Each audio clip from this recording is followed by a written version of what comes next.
then small business will back Queensland. Thanks very much. Minister.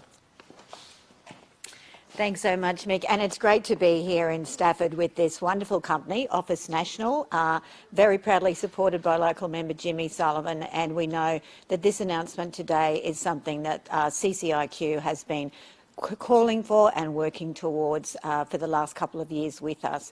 When COVID hit, we knew that supporting small business had to be a really big part of our economic recovery. There have been billions of dollars in loans and grants and subsidies. An announcement like this goes in the other direction. We give businesses an opportunity to grow. As Mick said, we set a target of 25%. 25% of all Queensland government business had to go to small business. And we smashed that so quickly, and now we're setting a target of 30%, and we want to reach that by the end of this financial year. And what's been extra good about that first target is that a third of that money went to regional communities. They're the mums and dads in those communities, the next door neighbours, everybody's friend, the person that you meet on the local P&C, they're the people who are getting that business in those regional communities, and it's going and staying in those communities and helping them thrive. You have a business like this that won the contract to supply sanitiser to schools right across the state when COVID hit, a small business here in Stafford. So we love to hear those stories. And setting a target is very important because it means that government agencies are having to go out to small businesses and they're having to meet those targets. They're inviting them to actually come and get government business. It can sometimes be a bit confusing, thinking if you could be a landscaper or you could be in hospitality, you could be a business like this, knowing how do you actually get government business. We're actually going out there actively and saying, here are the opportunities for you. We want you to come and get it. And of course, we have the Olympics in 2032. We want businesses to be match ready. We want them to know how to tender, how to supply to government, how to think of themselves as being part of that Olympic story. So well done to this business. They're really setting the tone, and we look forward to seeing many more businesses right across Queensland take their part of Queensland government business. Thanks, Di, and thanks, Mick, for coming. It's great to have them back here in Stafford. And of course, thank you to Caleb and Dana for having us here today. It's by no means my first trip here, so it's good to see you guys again.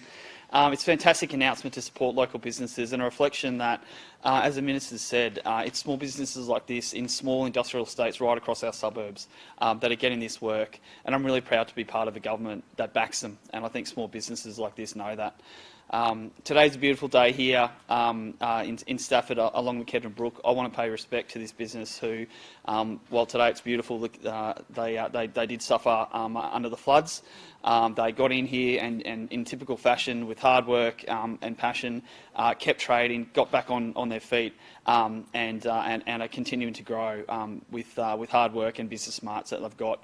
Well, I've got the Minister here as well. We've just gone through the estimates process for skills and training. I'm really proud that the Minister's leading that work, whether it's for TAFE, whether it's for trainees or apprenticeships, whether it's the Skilling Queenslanders for Work right across this north side community. It's that skilled workforce that small businesses need to continue to grow and to expand. So we're really proud as a government that we're also completing that piece of the puzzle to give our small businesses the skilled workforce that they need to continue to grow their business and provide for our community and indeed to participate in this great new procurement program that the Palaszczuk government is investing in. So it's great to be here. Thanks.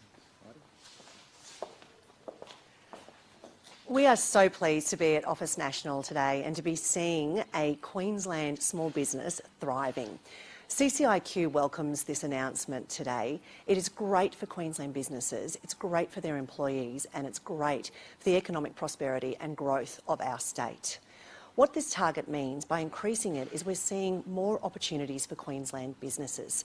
That means more opportunities, more jobs and more growth.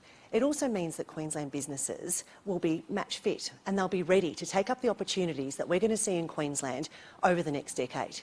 And importantly, it's being done today. So what it means is it's a springboard for both now and into the future for Queensland businesses to be able to take up the opportunity that they're going to see in front of them over the next 10 years. Thank you. Diana and team, this is your moment. Do you want to talk? Yeah, I can answer questions. Do you have any questions for the team at Office National about what it means to their small business at all? Anyone? Come on, someone. Go on. Thanks, Josh. To the mic there. Yeah, great. What do you supply to government? So with government, we supply from PPE, which is all your sanitiser, face masks, gloves, all PPE that they require during COVID and now as well. It doesn't just stop when COVID stops.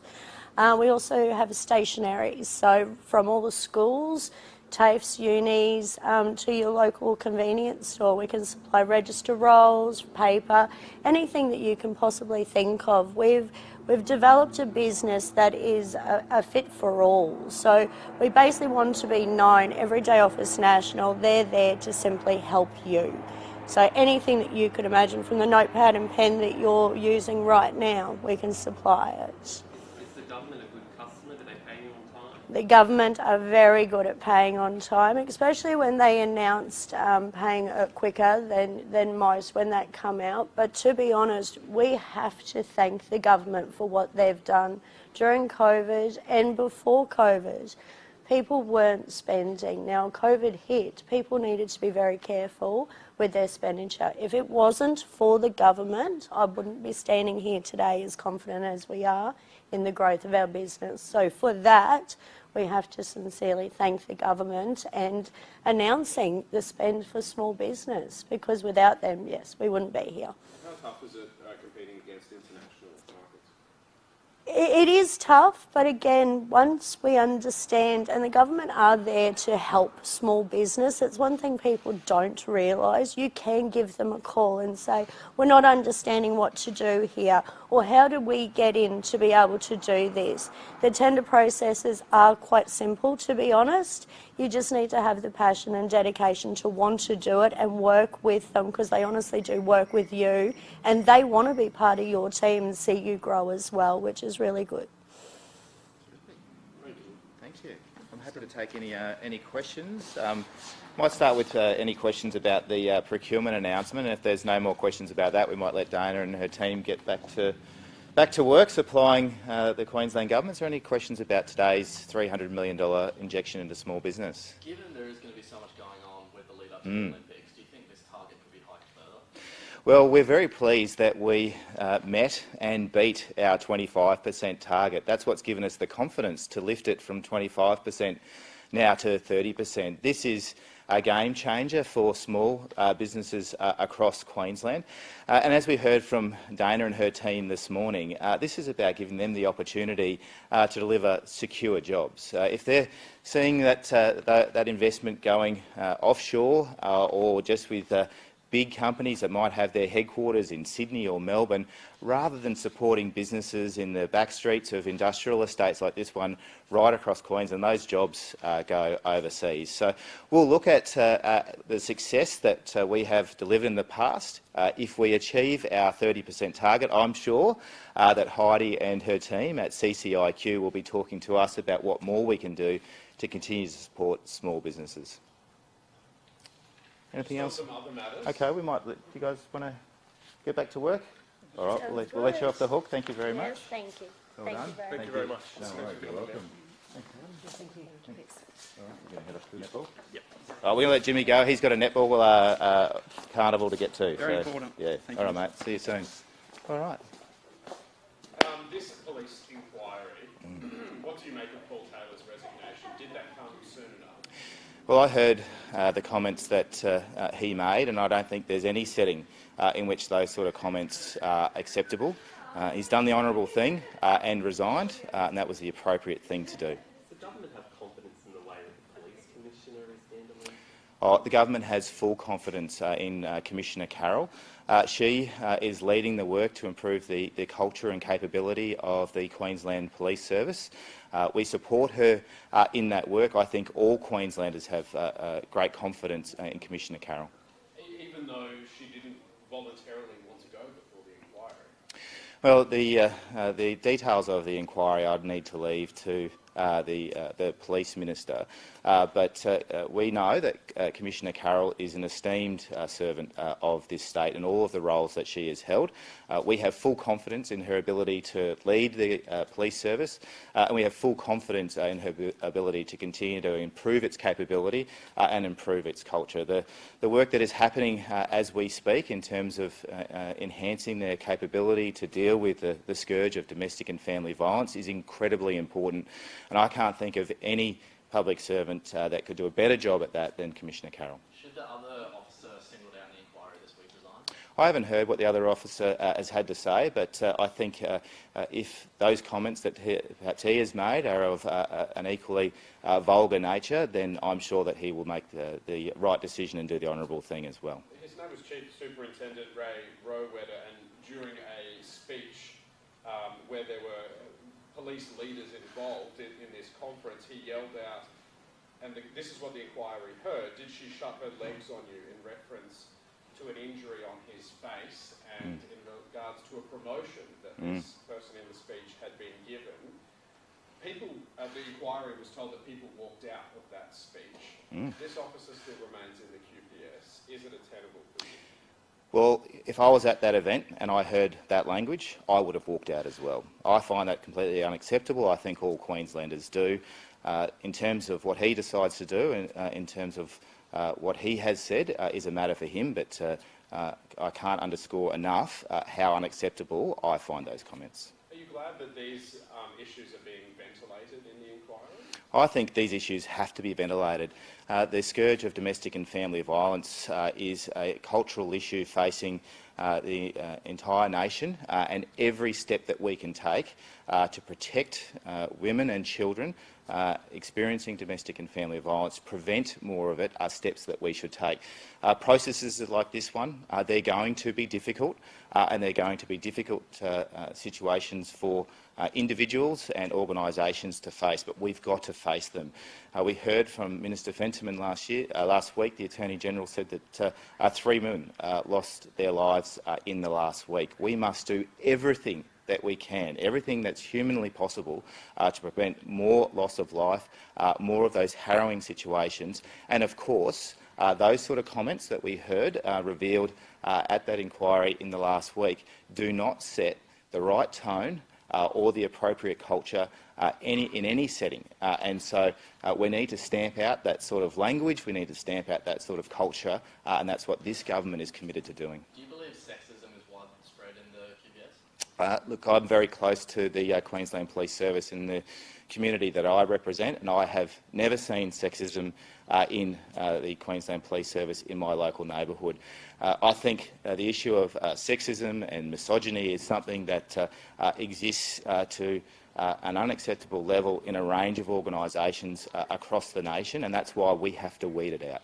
Can I put the same question to Minister Farmer? Of course. Do you believe sexism is widespread in the QPS? Look, I, like Minister Brenni, have a very strong working relationship with my local police, and I haven't seen it, but I acknowledge, and I would be the same as every Queenslander, some of the things that we have heard coming out of this inquiry have been really confronting and really shocking, and they have to be stamped out. Minister, do you think that the QPS management should take a harsher or stronger approach when they hear these types of comments that officers have said? Look, I think the Commission of Inquiry is a really important process because you've got to address this thing at the highest levels. It's important for every single Queenslander, all of us who are here today, if we hear those sorts of comments, if we see disrespect for women or for anyone else, but particularly of that nature, each of us, every single one of us, has to say, we're not standing for that. We cannot be bystanders in this. With domestic violence, statistics and stories of domestic violence confronting us every single day, respect is at the absolute heart of that.